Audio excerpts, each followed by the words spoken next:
좀 유튜브를 작년 3월 15일 날 시작해가지고 별로 인기가 없었어요. 그래서 관심이 없었는데 좀 용기를 내서 자세히 좀 해보려고 들었습니다. 저는 축산 경영학 박사고요. 저는 박사학위를 축산물 브랜드 마케팅으로 땄습니다. 그리고 지금은 과거에 미터 마케터로 활동했고 지금도 미터 마켓 식육을 마케팅하는 식육 마케터이면서 요새는 식육 소믈리에 스토리텔러라고 이야기하고 있습니다. 그래서 소믈리에라고 얘기하는 건 저는 숙성육 소믈리에 같고요. 기술자는 아닙니다. 제가 숙성육 책을 썼지만 2017년에 숙성 고기의 가치를 높이는 기술을 썼지만 저는 숙성육을 만드는 기술자는 아니고 숙성육을 맛을 보고 평가를 해주고 방향을 잡아주는 사람이라고 보시면 되고요. 일종의 소믈리에 기능을 하는 거죠. 그 다음에 이제 미트 스토리텔러는 책을 2권 썼어요. 삼겹살의 시작과 대한민국 돼지 산업사라고 2권을 썼는데 이거는 어떻게 보면 돼지고기의 근대사, 근현대사를 쓴 겁니다. 그래서 오늘도 여기에 관한 내용들을 조금 말씀을 드릴까 하는 부분이 있습니다. 그런데 실질적으로 작년 가을부터 겨울까지 대한민국 그러니까 한민족의 돼지사와 돼지고기의 역사를 다 정리를 했어요. 그래서 그거는 이미 모 기관에서 요청을 해서 보고서를 만들어서 드렸고 그 내용들을 근거로 해서 유튜브를 좀 해볼까 합니다. 그래서 오늘 얘기는 아까 돼지 품종 이야기, 우리 농업, 근데 왜 우리 농업의 한계라고 얘기했냐? 좀 말씀을 드릴게요. 어, 이거를 유튜브를 하는 거는 일종의 고기를 갖고 먹고 사시는 분들의 영업력 강화, 스토리텔링, 자료, 또 고기를 알면 맛있습니다. 그러니까 일반 소비자들한테는 자, 돼지고기가 이런 거야, 이렇게 맛있었어?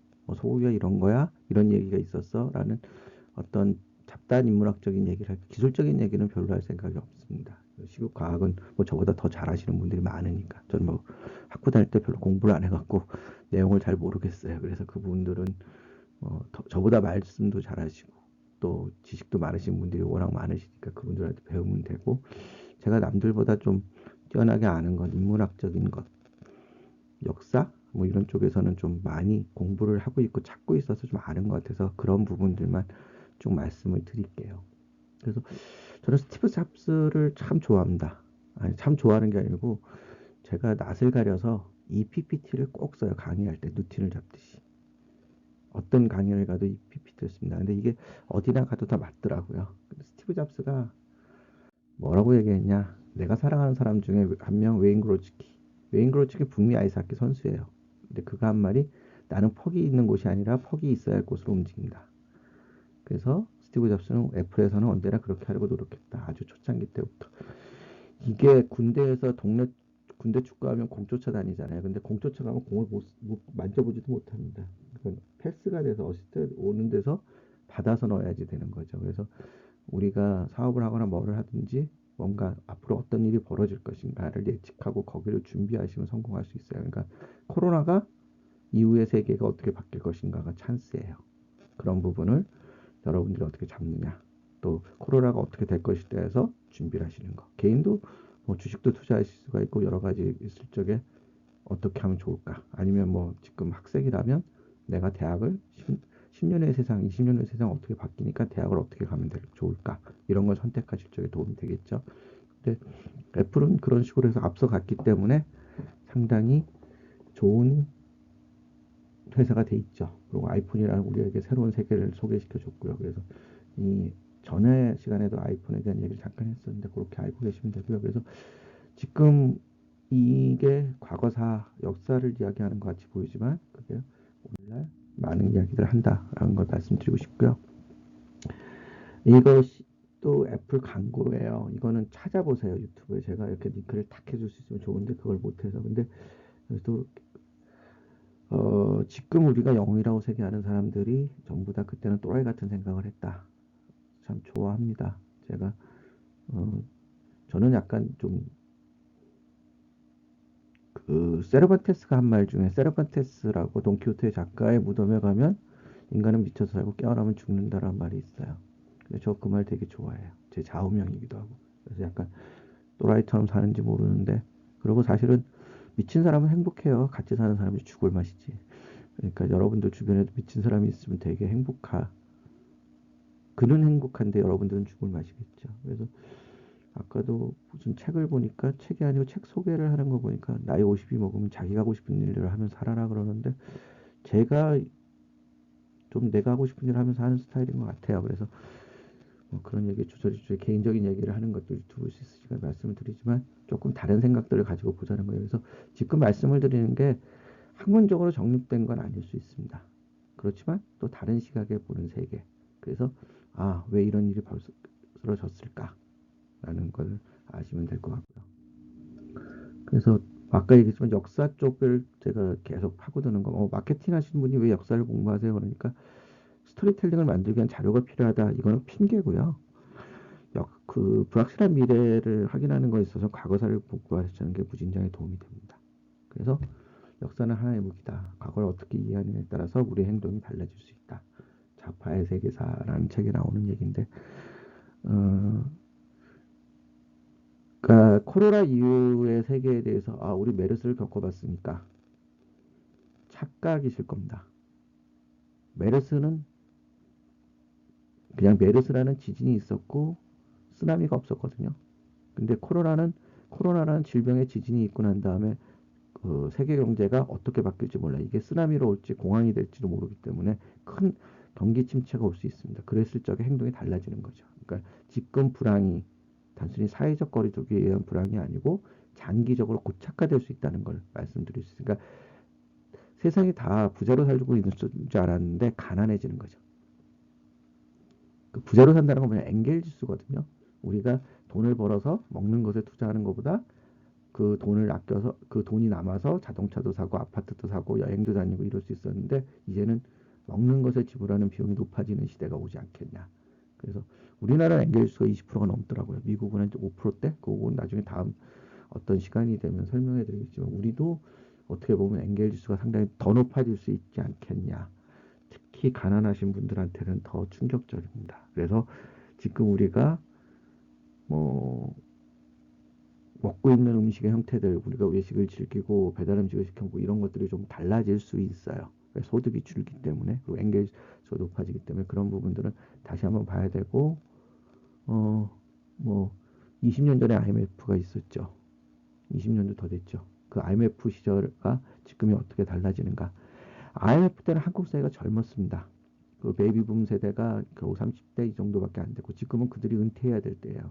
근데 그들이 자영업자로 살다가 은퇴를 하는데, 여기서 또 한번 충격이 오면 노후 대책이 없어요. 그럼 우리나라의 노령 사회 10년, 20년 사이 되게 어려워집니다. 그런 부분까지도 생각하시면서 이야기를 해야 돼요. 그러니까 왜 저 양반 뭐 축산 얘기하는 것 같은데 이 얘기 저 얘기 하냐고?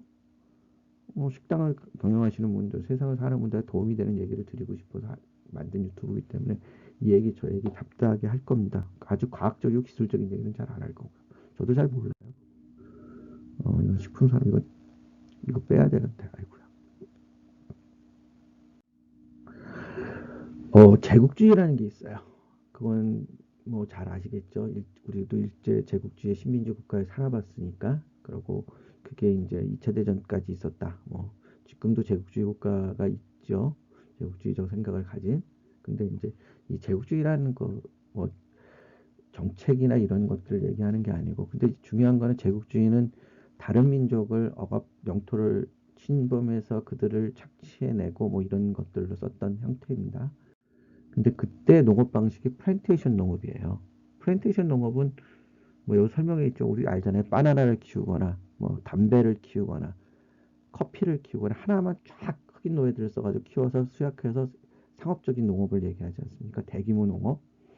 그 이 플랜테이션 농업은 여기도 얘기했지만 열대 아열대 지방 그런 데서 뭐 커피를 키우거나 바나나를 키우거나 담배를 키우거나 모카를 키우거나 이런 정도 저희는 이해하고 있었어요. 근데 재미있는 자료가 하나 있는 게, 미 군정, 그러니까 1945년도에 미군이 들어와서 그 한국 축산에 대한 보고서를 쓰는데 거기 이런 말이 있어요. 그러니까 선교사들이 한국 축산 발전에 중요한 역할을 했다. 홀스타인, 에이서, 브라운 스위스, 이것 그다음에 저지, 이거 전부 다 소 품종이에요.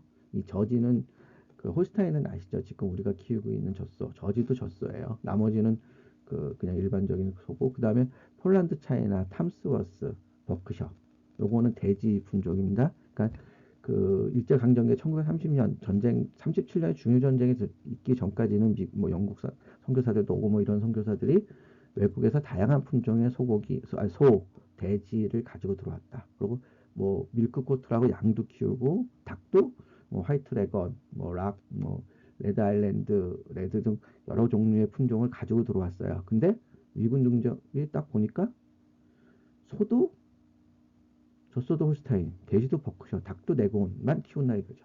장려했다 이거죠. 이건 왜? 아까 앞에서 그 프랙테이션 농업 말씀드렸잖아요. 저는 이거를 일본이 우리나라의 농업 정책, 한국은 쌀과 그 뭐랄까 소를 가져가기 위한 그 그때는 조선호 이초를 가지고 위한 그 전략적 농업, 그러니까 플랜테이션 개념의 농업을 한 거죠. 근데 물론 여기서 흑인 노예를 쓴 건 아니고 우리들 소작농들, 우리 농민들을 이용해서 그렇게 했던 것들을 연장선상이라고 봅니다. 근데 중요한 건 지금 우리나라의 젖소가 저지가 아마 한 마리도 없을걸요. 뭐 연구소나 실험실에 있을지 몰라도 홀스타인 하나로 통일이 돼 있어요. 돼지는 어, 일제강점기 때 바크셔가 들어왔었는데 지금은 달라졌죠. 그건 뒤에 설명을 드리겠지만, 닭은 지금 제가 무슨 품종을 키우는지 그것까지 잘 모르지만 닭도 품종이 그렇게 많지 않습니다. 이게 마켓 1.0 시대. 그러니까 할리 포드가 그 T1 자동차를 만들 때 검은색 자동차만 열심히 만들면 된다, 이런 개념하고 비슷하죠. 그러니까 아직도 우리 농업은 마켓 1.0이라고 보시면 돼요. 그러니까 우리는 지금 한우도 노란색 한우, 뭐 소도 뭐 뒤에 돼지도 아니 젖소도 홀스타인, 돼지도 YBD, LYD, 뭐 YLD 이런 한 품종만 키우거든요. 삼원교자. 그런 거를 보시면 이게 어떻게 보면 우리 농업은 아직도 이 마켓 1.0의 시대의 생산성 유지에 그 뭐라 그럴까, 그 제국주의가 얘기했던 플랜테이션 농업이 있지 않냐, 그런 어떤 끝물, 그런 느낌. 뭐 이거는 뭐 사회사적이거나 그게 아니니까 제가 정치적인 얘기는 못하겠지만 그런 부분에서 조금 생각해 봐야 되지 않겠나 싶은 생각을 좀 갖습니다. 그래서 이거 우리 농업은 아직도 마켓 1.0, 포드가 자동차 만드는 시대야 똑같은 색깔, 똑같은 돼지만 만들어야 돼. 뭐 이렇게 보시면 될 것 같고요. 그래서 제가 좀 찾아봤어요. 그러니까 1960년대에는 버크셔, 햄프셔, 요크셔, 두록 다 있었습니다. 그리고 기타라는 건 잡종이겠죠.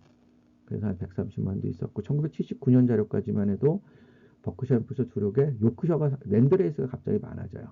그러니까 과거에는 보시면 1968년도 같으면 35만 도로 버크셔가 있었는데 그게 이제 그 한 30% 조금 못 되죠. 근데 이제 1979년도 되면 랜드레이스가 갑자기 1975년부터 확 늘어나요. 그러니까 이제 이 품종이 좋다 그래갖고 가지고 들어와가지고 보급을 한 거예요. 그러면서 이제 제가 알기로는 1973년부터 삼원교잡종들이 들어옵니다. 그러니까 이 기타의 안에는 삼원교잡이 있을 수 있어요. 그러니까 우리나라는 어떻게 보면 1975년이 그 양돈업이 산업화되기 시작하는, 아니면 전업화되기 시작하는 정도의 시기라고 보시면 돼요. 농업에서 산업화, 전업화 조금 개념이 다른데 그렇게 보시면 되는데, 이 표는 우리 그때 농촌이 다양한 돼지가 있었어. 예요. 지금은 돼지가 이렇게 다양하지 않습니다. 물론 지금도 우리에서 대여섯 종류의 돼지가 있긴 있는데 뭐 그거는 용도가 좀 달라요. 그리고 전체적인 분포가 지금 보시면 뭐 그래도 몇 %씩은 다 있잖아요. 그래서 그 통계 자료를 이렇게 모집했는데 지금은 이런 통계 자료, 돼지 품목별 통계 자료를 내지 않습니다. 그냥 전국적으로 1100만 도 정도 돼지가 있다 정도가 통계를 내요. 왜? 통계 자료가 그 품목별 통계를 내는 의미가 없기 때문에. 그러니까 버크셔는 버크셔 맛이 나고, 햄프셔는 햄프셔 맛이 나고, 요크셔는 요크셔 맛이 나고, 두록은 두록 맛이 나요. 그렇게 보셔야 돼요. 나름대로 특징이 있고. 근데 뭐 저도 햄프셔나 요크셔를 먹어본 기억이 없죠. 왜? 어렸을 때는 먹었을지 모르지만 그때 우리가 돼지라고 그러지 그걸 햄프셔나 요크셔는 나누지 않았으니까. 근데 지금은 우리는 검은 돼지, 뭐 버크셔 K 이렇게 나누잖아요. 그런 부분에서는 조금 다르죠. 좀 아쉽죠. 왜 이렇게 품종이 다양한 것들이 맛의 다양성 이런 거 있어요. 그러니까 제가 1월 달에 미국에 가서 홀푸드 마켓을 갔는데 거기는 세봤어요. 일부러 사과만 그 겨울인데 6종류인가 8종류가 있더라고요. 근데 우리나라는 그렇게 사과의 종류가 많지 않지 않습니까? 그러니까 농업에 있어서 품목의 다양성은 우리가 좀 깊이 생각해야 될 문제라고 보시면 돼요. 근데 돼지도 우리는 하나로 묶었다. 그래서 우리나라에 있는 돼지 이거는 그 이혜림 푸드 칼럼니스트하고 돼 있는데 제가 그때 프리랜서 작가이신데 그 이분이 작년 2019년에 조선일보에다가 올린 기사가 있어요. 이게 제일 잘 설명이 잘 돼 있어요. 제가 보니까 이게 그 찾아보십시오 이 기사를. 근데 이게 지금 저작권이 어떻게 되는지 모르겠는데 만약에 저작권이 된다면 내릴게요. 바로 만약에 연락 문제가 된다면. 근데 출처를 밝혀서 말씀을 드리는데 이분께 왜 제가 잘 돼 있냐고 얘기하니까 일반인들이 이해하기가 좋아요. 그러니까 아까 우리나라 돼지는 천백만두입니다 그랬는데 천백만두의 거의 전부가 YLD예요. 요크셔랑 랜드레이스랑 두로. 그러니까 여기는 가장 흔한 돼지 품종, 산업화된 대세의 돼지 맞습니다. 표현한 게. 그리고 뭐 똑같은 돼지를 키운다, 똑같은 사료를 먹인다, 똑같은 사육 기간을 갖는다 라는 게 저는 아직도 약간 양돈 산업이 플랜테이션 농업의 개념을 가지고 있지 않냐 라는 건방진 생각일 수 있어요. 그렇지만 그런 생각을 해봅니다. 좀 이 의견은 안 맞고 반대할 수도 있지만 야, 우리는 왜 똑같은 돼지, 똑같은 사료, 똑같은 거를 키울까? 소도 마찬가지죠. 왜 우리는 한우 같은 그러니까 노란색 털만 나는 한우만 키우고 있을까? 우리나라는 한우가 품종이 겨우 그 황색 한우, 그 다음에 칙소, 흑우 세 종류밖에 없는데 일본은 자기네 나름대로 현마다 돼지, 소가 달라서 뭐 161종이 있다고 얘기하고 중국도 80여 종의 소가 있다고 얘기하는데 그리고 세계 각국에 가보니까 참 다양한 소도 있고 상당한 돼지도 있는데 우리는 그냥 나라 전체가 그러니까 우리나라에 농장이 한 6천 개 있어요. 그리고 돼지를 한 1,100만도 키우는데 거의 6천 개 농장이 저 YLD를 키우고 있다고 보시면 돼요. 그러니까 돼지 생산을 목적으로 고기 생산을 목적으로 한 교잡종이에요. 그러니까 그 새 품종을 교배한 것으로 흔히 삼원 교잡종이라고 얘기하는데 보시면 알겠지만 새끼를 많이 낳는 요크셔, 랜드레이스, 잘 크고 새끼를 많이 낳는 요크셔 랜드레이스, 고기 맛이 좋은 두록. 그러니까 그 고기 맛을 낸다기보다는 요크셔나 랜드레이스가 생산성이 좋은 돼지를 키웠어요. 그래서 이걸 왜 만들었을까라고 생각하니까 유럽이나 미국 사람들은 돼지고기를 70%를 햄소제로 만들어 먹습니다. 그러니까 고기 자체가 육향이 좋거나 그렇게 맛있는 돼지가 필요가 없어요. 그 대신 살이 빨리 찌고 고기가 많이 생산되는 게 좋겠죠. 그래서 만든 돼지인 것 같아요. 이건 저 개인적인 생각. 이건 아무도 얘기를 하는 사람이 없더라고요. 생산성 위주로 만든 돼지. 그러니까 고기는 맛이 없어요. 맛이 없다기보다는 특화된 맛이 없어요. 그러니까 우리나라에서 저는 이거를 어떻게 느꼈냐니까 박찬일의 강암국밥을 만들면서 돼지를 삶아봤습니다. 제주돼지를 올려서 백돼지를 올려서 저 YLD라는 걸 올려서 삶아봤는데 국물 맛이 싱거워요. 근데 뭐 뒤에서 설명하는 버크셔 K를 올려서 삶으니까 국물 맛이 진하고 감칠맛도 돌고 닭 냄새도 나고 뭐 완전히 다르더라고요. 그러니까 과거에 우리가 돼지고기를 삶아 먹었던 시절에는 버크셔가 많았거든요. 그러니까 일제강점기에 1920년대 일본 아이들이 돼지를 가지고 버크셔를 가져들어서 보급을 시켰는데 그 1942년도에까지 마지막 통계가 있는데 그때 70% 정도가 저 버크셔와 교잡종이에요. 재래돼지는 30%밖에 없고 그렇게 됐으면 우리가 거의 먹는 게 버크셔라고 보시면 되잖아요. 그리고 아까 보셨지만 60년대까지도 70년대 후반까지도 버크셔가 있으니까 버크셔를 먹었을 거란 말이에요. 근데 이 YLD가 나와서 돼지고기가 좀 심심해졌다. 맛이 없다기보다는 좀 심심해졌다. 그래서 어떻게 보면 삼겹살을 유행하기 시작했다. 왜? 그래도 기름 있는 거 부위는 맛있으니까. 앞다리 뒷다리는 좀 심심해졌는데 삼겹살은 기름이 있어서 기름 맛이 더해지니까 맛있어서 그러니까 아닐까 싶은 생각을 가져요. 근데 요크셔나 랜드레이스는 지금은 뭐 돼지를 그 종자를 키우기 위한 농장에서만 겨우 조금 키우는 것 같고요. 일제 강점기 아까 1920년대에 일본이 돼지 품종을 가져들어와서 이제 개량화 사업을 시작합니다. 누진 교배를 시켜서 그때 이제 조선의 돼지가 작았기 때문에 그건 나중에 다시 얘기 드리겠지만 그때 요크셔를 공급하고 싶었어요. 왜? 저게 새끼를 좀 많이 나니까 버크셔보다. 그런데 요크셔는 허연색이야.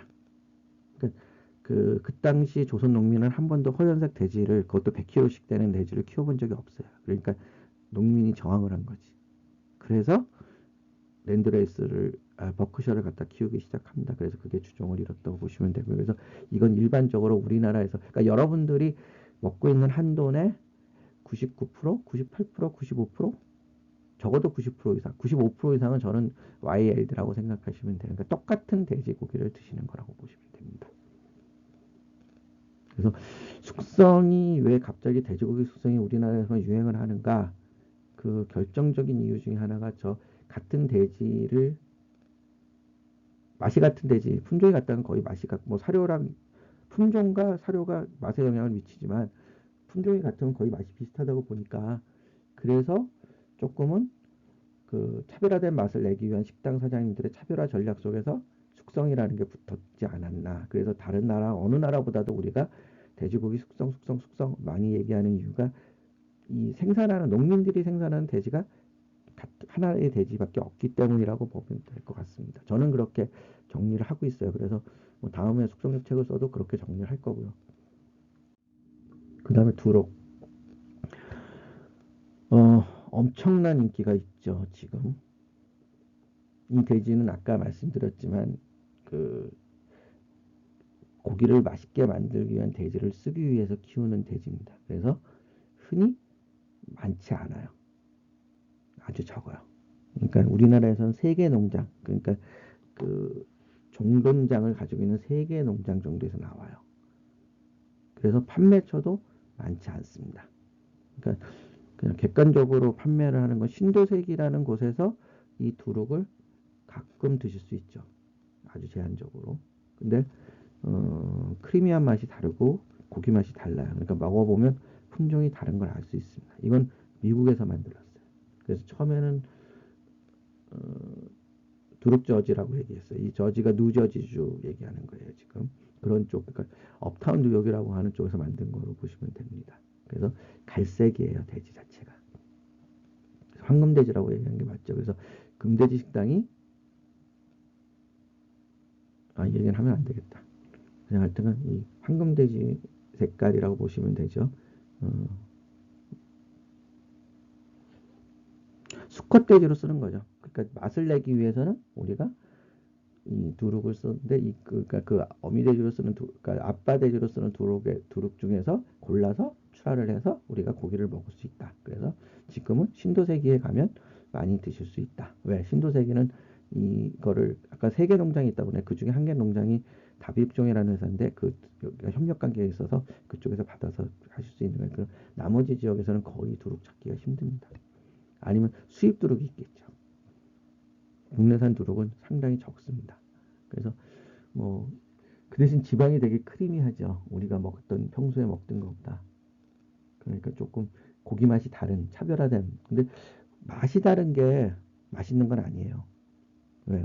사람들은 익숙한 것들을 좋아하기 때문에 맛이 다른 게 맛있는 건 아니라고 보시면 될 것 같습니다. 근데 하여튼 우리가 먹어볼 수 있는 돼지. 아까 여기서 요크셔, 버크셔, 요크셔 다른 얘기했는데 뭐 아까 뭐 폴란드, 차이나 뭐 이런 품종이 있었다고 얘기하는데 이것들은 먹기가 힘들었어요. 그러니까 우리나라 돼지 품종이 왜 이렇게 많아졌냐? 나중에 다시 다 얘기할 건데 전쟁이 터지고 남한의 돼지가 15만 6천 도밖에 없었어요. 먹을 게 없는 나라에서 돼지도 없는 거야.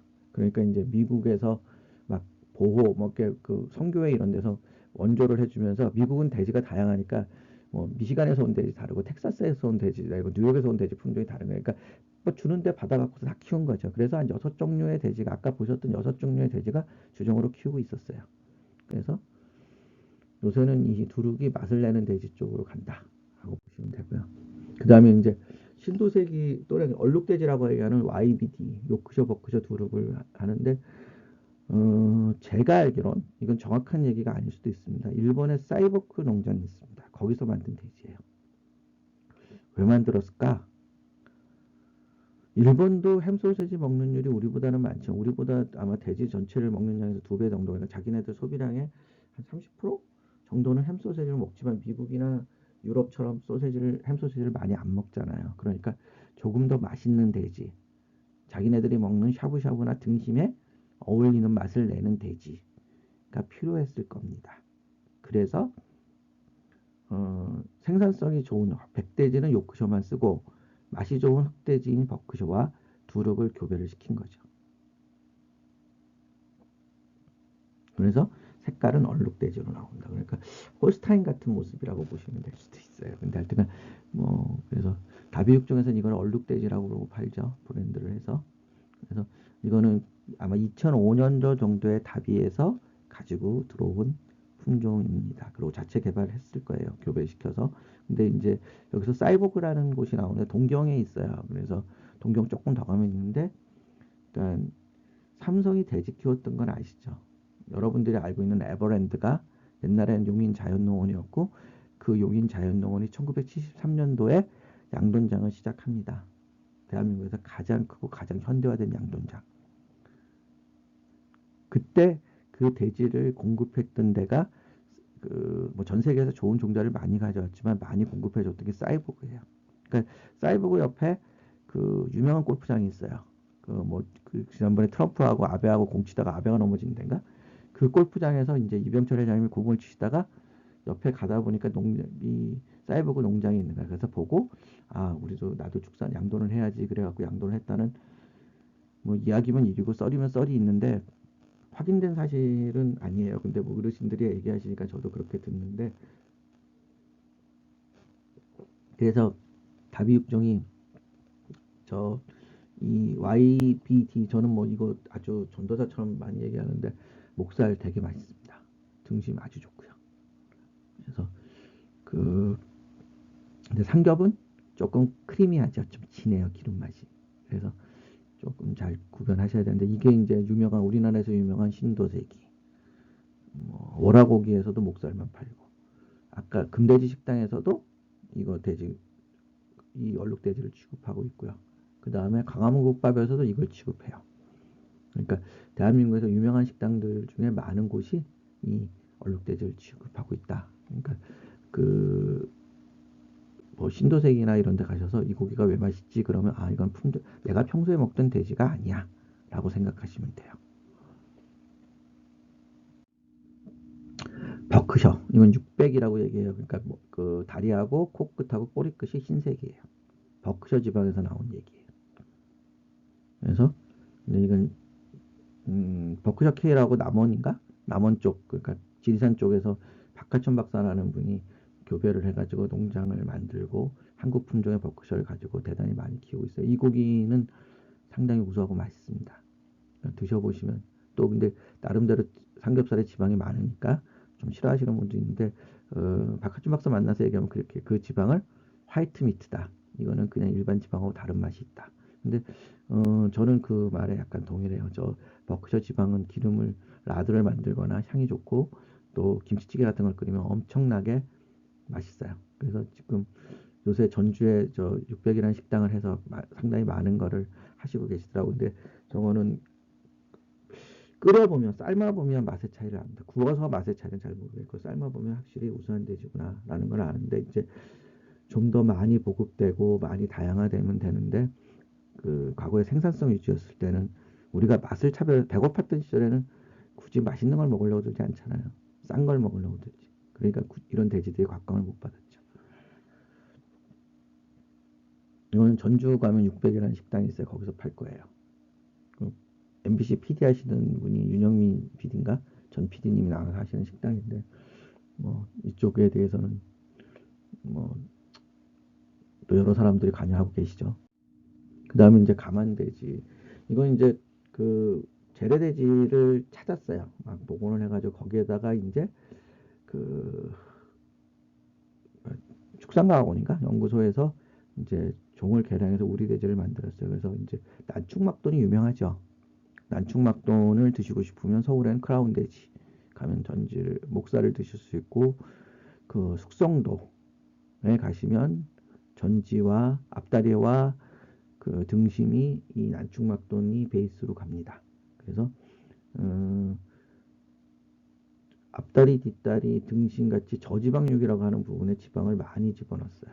대신 삼겹살에는 이제 지방이 좀 많죠. 그러니까 별로 이게 없는데 근데 지방 맛은 확실히 다르다. 그리고 재래돼지를 키우는 농장이 제주도에는 열리지 가든이라고 한 곳 있습니다.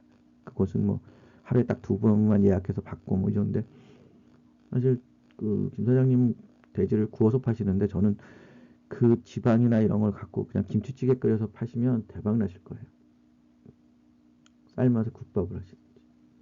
이제 뭐 거기서 어르신 보고 20년을 버텨오셨는데 제가 뭐라고 얘기 못 드리니까. 근데 정말 맛있는 돼지. 근데 뒤에도 나오겠지만 그분이 그러더라고요. 아, 우리 돼지도 우리 흑돼지도 18개월 키우니까 맛있더라.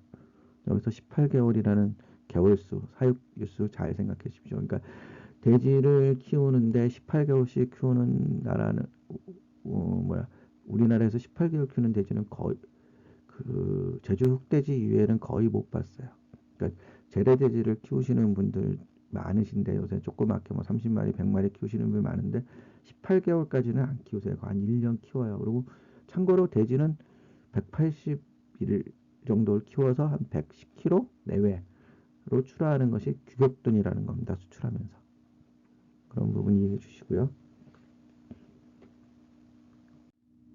아, 그래. 이베리코 돼지. 이베리코 돼지는 우리나라에서 키우는 돼지는 아닌데 이제 우리나라에서 먹어볼 수 있는 돼지가 돼서 이거를 이제 그 이예림 작가님은 넣으신 것 같아요. 근데 어 저는 스페인에 가서 이거를 먹어봤습니다.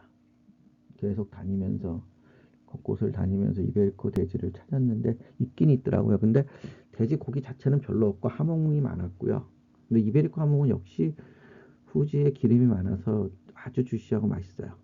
그러니까 우리가 흔히 하몽은 뭐 메론하고 먹어야 된다는데 그거는 그 우리가 먹고 있는 그 뭐냐 그 흑돼 그 세라노라는 그 쪽은 뻑뻑해서 그렇게 먹어도 되지만 이 그 배웠다라고 얘기하는 급 정도는 기름이 너무 많아서 그냥 아주 맛있게 넘어가더라고요. 그래서 근데 도토리 먹은 돼지라고 유명하잖아요. 이렇게 말씀드릴게요. 지금 저희가 얘기했던 품종의 이런 돼지들은 산업혁명 이후에 개량이 된 겁니다. 그러니까 영국산 돼지하고 뭐 유럽, 중국산 돼지를 가져가서 교배를 시켜서 만든 그 신품종들, 그 현대화된 품종이라고 보시면 돼요. 산업화 이후에 뭐 그 17세기 뭐 그 경에부터 아니 그러니까 18세기죠. 1700년경부터 했는데 그러면서 돼지를 지금처럼 막 농장에 가둬서 키우고 이러질 않았어요. 과거에 그러니까 독일에서 우리가 소세지가 유명한 이유는 돼지가 지 혼자 돌아다녀. 그러다가 참나무숲 가서 그러니까 도토리를 막 먹다가 이제 겨울이 되면 도토리가 없잖아요. 그리고 사람들도 돼지를 먹을 게 없지 않습니까? 그러니까 이제 우리 김장 아저씨 돼지를 잡아요. 그래갖고 저장성이 좋은 소세지를 만들어서 겨우내 저장식품으로 먹는 거예요. 그런 것들이 이제 산업혁명이 일어나고 뭐 옥수수를 먹이기 시작하고 뭐 이러면서 공장식 사육이 되면서 다 사라졌는데 스페인만 그러니까 전통적인 방법으로 돼지를 키우고 있었던 거예요. 그게 이베리코 돼지예요. 그리고 왜 하몽이라는 걸 만들어야 되니까. 하몽은 몰아넣고 키우고 6개월 키우고 이렇게 해서 나오지 않더라 이거죠. 자기네들은 하몽으로 주로 먹으니까. 그리고 돼지 한 마리를 그냥 생산비가 많이 들어도 18개월 키워도 하몽만 잡아먹고 뒷다리에서 가격이 다 하니까 경제성이 있더라 이거죠. 그런 부분에서 그 이베리코 돼지가 아직까지 살아남은 거지. 저는 그래요. 아까 뭐 제주도 열리지 가든에서 나온 그 돼지 이베리코만큼 맛있어요. 자신합니다. 그러니까 우리나라 돼지도 18개월을 키우면 흑돼지 특히 다 이베리코 돼지처럼 맛있어요. 우리나라도 농서에 보면 조선시대 농서에 보면 돼지고기를 맛있게 연하고 맛있게 먹으려고 하면 도토리를 참나무 도토리를 먹여라라고 돼 있어요. 그러니까 전 세계 어디나리나 영국도 도토리를 먹였고 뭐 독일도 도토리를 먹였고 도토리를 돼지가 남아프리카 남아메리카 북아메리카는 없었거든요. 그럼 나머지 지역에서 유럽이나 동양이나 다 도토리 먹였어요. 뭐 동양 쪽, 중국 쪽, 우리 쪽은 돼지고에 인분을 좀 많이 먹인 건 있지만 그래도 돼지는 야산을 산을 돌아다니면서 도토리를 먹는 거였다는 거죠. 근데 그게 지금 와서 달라진 거지. 그러니까 이베리코 돼지만 남아 있는 거죠. 옛날 방식의 사육 방식. 그래서 이베리코 돼지가 맛있다고 각광을 받는 겁니다. 그러니까 우리 돼지도 만약에 이베리코화 시키고 싶다. 뭐 남아프리카 공화국 정도 가면 도토리를 무진장에 수입할 수 있는 것 같더라고요. 그거 갖다가 흑돼지 모돈 일산짜리를 먹인다. 그래서 한 6개월 일산 시켜놓고 한 6개월이나 1년 정도 도토리를 먹인다. 그러면 이 맛이 나는 돼지가 나오지 않겠나? 이런 생각을 해봅니다. 근데 이제 우리나라는 돼지를 삼겹살의 가치가 높으니까 돼지를 18개월, 10개월 이상 키우고 이렇게 오래 키우면 삼겹살에 지방이 많이 생겨요. 그래서 우리는 돼지를 오래 안 키우는 거예요. 그래서 돼지에 대한 이야기들을 좀 드렸고요. 뭐 이거는 또 역사를 얘기하면서 다시 얘기하니까 품종만 얘기 드리면 지금 보였던 품종들이 나온 건 우리가 지금 흔히 먹을 수 있는 거. 그래서 저는 뭐 저작권에 문제가 있을지 모르고 만약에 문제가 된다면 내리겠지만 저희가 그 교과서에서 배우는 품종 얘기를 하시면 되게 재미없을 것 같은데 되게 이렇게 잘 설명해 주셨어요. 이혜림 작가분이. 그리고 정말 좋았던 거는 한 번도 맛에 대한 것들에 대해서 뭐 객관적이든 주관적이든 설명 이 돼지고기의 맛들이 어떻게 다른가라고 얘기를 안 했는데 저는 그 설명을 뺐어요. 근데 그 이혜림 작가님 저 그 칼럼을 보시면 그게 다 나와 있습니다. 물론 주관적이시겠지만 그러니까 한 번쯤 참고하시면 좋은 자료예요. 그래서 아 이렇게도 평가할 수 있구나. 저분은 저렇게 평가를 했구나. 음식 작가가 라고 봐주시면 괜찮은 자료들을 가지고 계신 거예요. 그래서 얘기를 드려야 될지 모르니까 아까 20세기 초까지는 제국주의가 타민족에 대해서 수탈이었다. 뭐 타민족을 착취했다 그러는데 21세기 20세기 후반에서 21세기의 신제국주의 제가 신제국주의 얘기했지만 이건 우리는 공업화를 위해서 농업을 희생시켰다고 봅니다. 이걸 뭐 신제국주의까지 표현하고 싶지는 않지만 그 공업화를 하기 위해서는 저희가 가진 게뭐 공장이 많은 것도 아니고 뭐 자원이 풍부한 것도 아니고 그저 인력밖에 없잖아요. 그러니까 값싼 노동력을 유지하기 위해서 농산물이 쌓여야 되는 거죠. 먹거리가 쌓여야 되니까 우리 농업이 전부 다 거기에 포커스를 맞춰 있다. 농업의 기준이. 그러니까 싸게 생산하는 것, 품질을 향상시켜서 가는 게 아니고 싼 것, 똑같은 걸 만들면 아까 포드 자동차처럼 생산비가 떨어지잖아요. 포드 자동차가 유행했던 거는 뭡니까? 싸게 만들었거든요. 그러니까 대량 생산해서 싸게 만들어서 공급하자는 게 우리 농업의 기본적인 개념이었어요. 근데 지금은 어떻습니까? 싼 거는 수입해서 먹으면 되잖아요. 이제는 농민도 생각이 바뀌어야 되고 여러분들도 생각을 바꾸셔야 돼요. 고급스러운 걸 비싸게 주고 사 먹을 수 있어야 돼요. 그리고 사실은 고급스러운 걸 비싸게 주고 사 먹고 있습니다, 지금.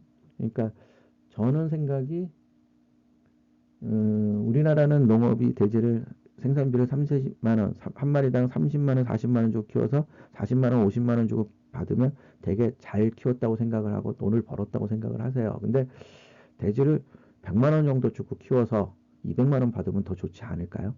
그게 이제 18개월 키운 돼지는 그렇게 된 거죠. 그래서 뭐 월에 2마리만 팔아도 내가 먹고 살 수 있는 뭐 이런 거 있죠. 한 10마리만 출하해도 먹고 살 수 있는 농장이 있다.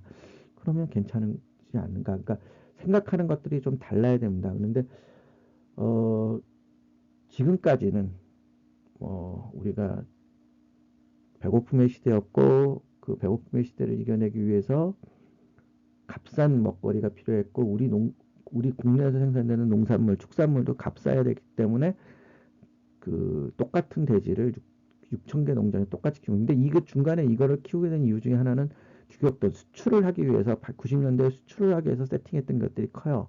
똑같은 돼지, 똑같은 품종의 똑같은 돼지를. 그거는 뭐 나중에 다시 얘기하겠지만 우리는 지금 어떻게 보면 돼지 농장, 양돈 산업의 한돈 산업의 구조가 그 지금 가지고 있는 브랜드나 이런 것들이 모두 다 90년대 중반에 그, 우루과이 라운드를 대비하고 중국, 일본에 수출하지 않은 수출형 그 양돈 산업을 그대로 이어오고 있는 거예요.